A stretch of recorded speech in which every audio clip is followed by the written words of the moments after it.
Yan. Hello guys! Welcome back sa aking YouTube channel, Eileen Store Mix Vlog. And for today's video, magluluto ako ng pang-ulam namin ngayong lunch, pang tanghalian.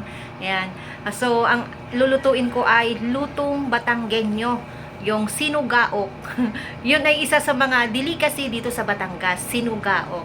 Para siyang style dinuguan, pero karne, hindi laman loob ng karne ang gagamitin natin. Ang gagamitin natin ay baboy mismo. Yan. So, ipapakita ko sa inyo kung ano ang mga ricados na gagamitin natin sa pagluluto ng sinugaok. Ayan, meron tayo dito guys, 1 kilong liempo. Tapos, meron tayo doong dinuguan.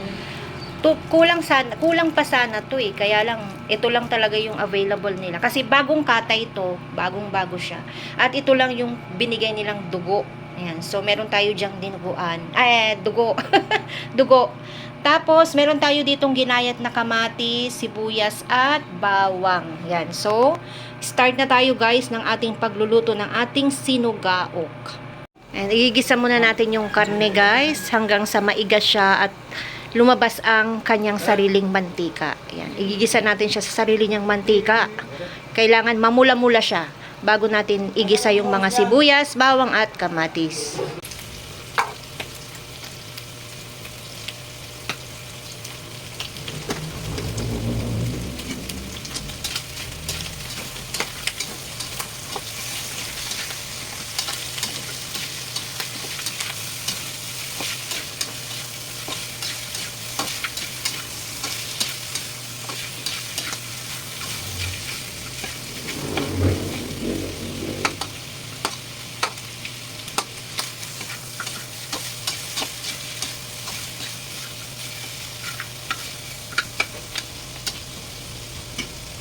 Ayan, naiga na siya guys. Hindi na tayo naglagay dyan ng mantika. Hiintayin na lang natin kusayang magmantika.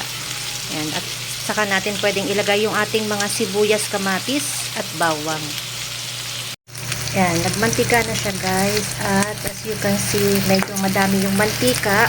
Babawasan natin siya. Bawasan natin ang mantika. Marami siyang excess na mantika. Ayoko nang yung sabaw ko ay kumikintab ang mantika. So, bawasan natin. Yan, may ginawa ko dyang lemon water pa. Nasa lamesa. Okay, pwede na siguro to guys.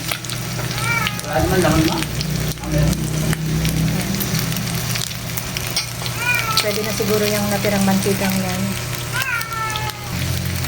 Lagay na natin yung ating bawang.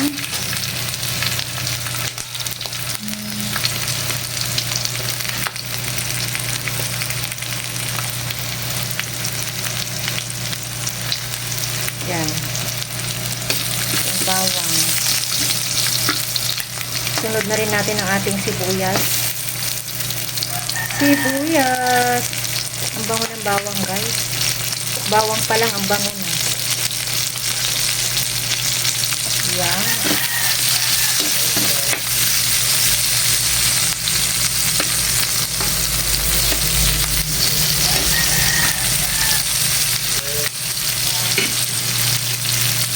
Sunod na rin natin ang kamatis. Yan. Maghalo-halo na sila dyan. Kamatis.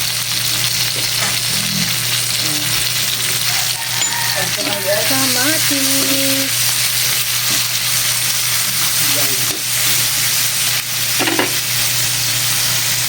Yan, nalagyan na natin siya guys ng toyo.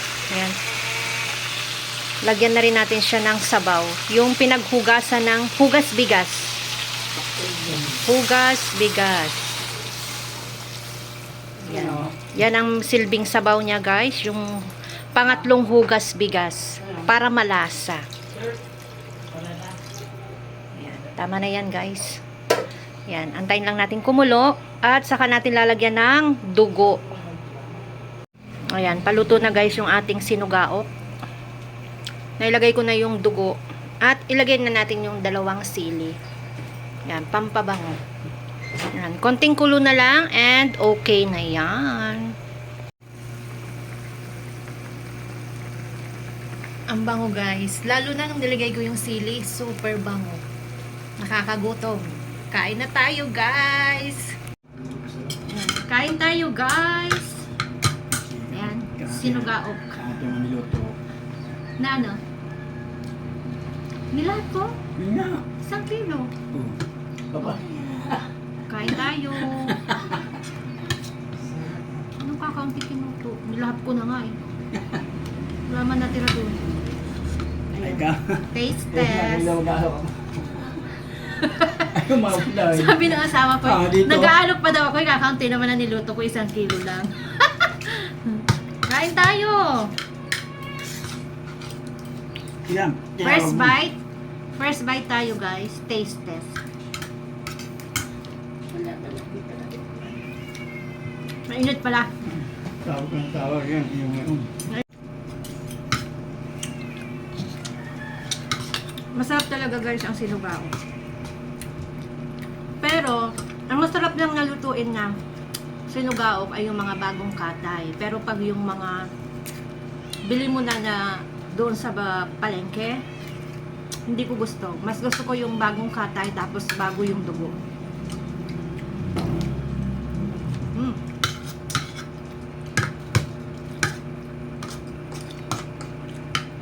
Maghapon na namin pang ulam. Ito, maghapon. Binigyan ko din yung anak ko doon sa kabila. Ulam din silang ganito.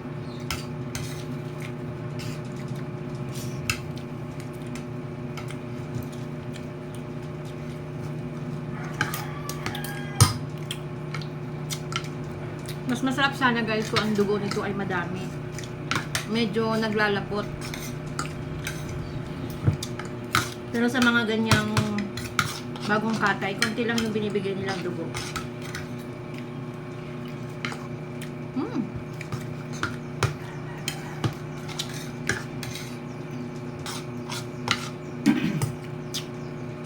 Ano masasabi mo pa sa luto ko? Pa! Ano masasabi mo sa luto ko? Masarap? walang sasa. Kulang daw sa lasa. Nakakainis naman itong tanong. Umayos na, sagot mo! Ayaw mo na magkunwaring masarap! Masarap. Kunwari. Ang asawa ko kunwari pa, pero sarap na sarap. Ito naman yun. Madalang lang kami makapagluto ng ganito guys. Pag meron lang bagong katay, saka lang kami nagluluto ng ganito.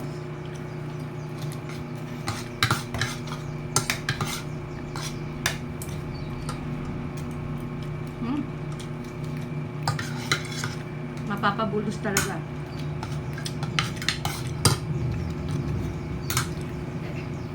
Sabaw pa lang ulam na.